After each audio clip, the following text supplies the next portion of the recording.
sapagkat sa pamamagitan ng kanilang mga lipe ay makikitaan ang nalahayaya ang mga tao na naninirahan sa gitna nila dito sa lupa, upang iligtas ang lahi ni Israel at tipunin ang mga matuwid mula sa mga hente.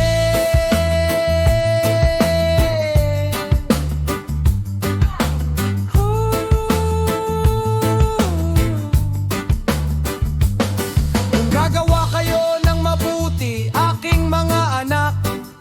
kayo ay pagpapalain ng mga tao at ng mga anghel, at ang ayahawa ay luluwalhatiin sa gitna ng mga hentil sa pamamagitan ninyo, at ang demonyo ay tatakas mula sa inyo, at ang mabangis na hayop ay matatakot sa inyo,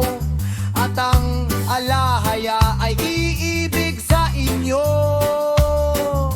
at ang mga anghel ay masasamahan kayo.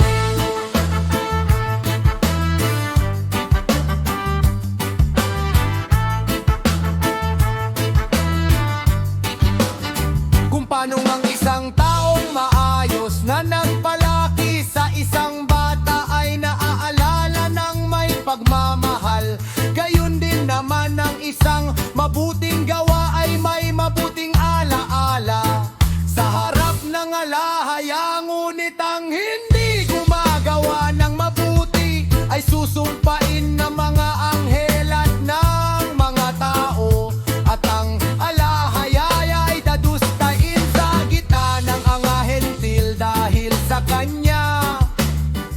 at ang demonyo ay gagawin siyang sariling kasangkapan, at ang bawat mabangis na hayop ay maghahari sa kanya, at ang alahaya ay kapopotan siya.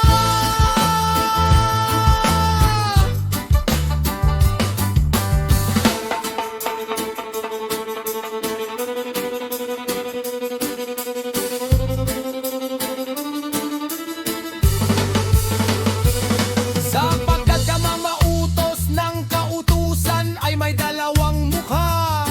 at kailangan tuparin ang mga ito ng may karunungan, sapagkat may panahon para yakapin ng lalaki ang kanyang asawa, at may panahon upang umiwas dito para sa kanyang panalangin. Kaya narito ang dalawang utos, at malibang gawin ng mga ito sa tamang pagkakasunod-sunod, magdadala ang mga ito ng napakabigat na kasalanan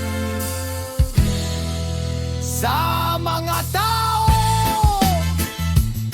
Gayon din naman sa iba pang mga utos, kaya't magkaroon kayo ng karunungan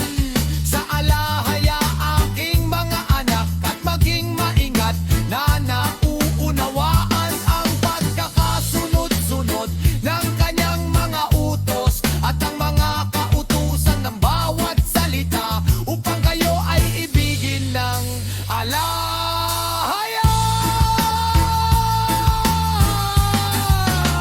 at ng maraming salitang tulad nito ang kanyang ipagbilin sa kanila. Pinayuhan niya sila na ilipat ang kanyang mga buto sa Hebron, at ilibing siya kasama ng kanyang mga ama, at nang makakain at makainom na siya ng may masayang puso,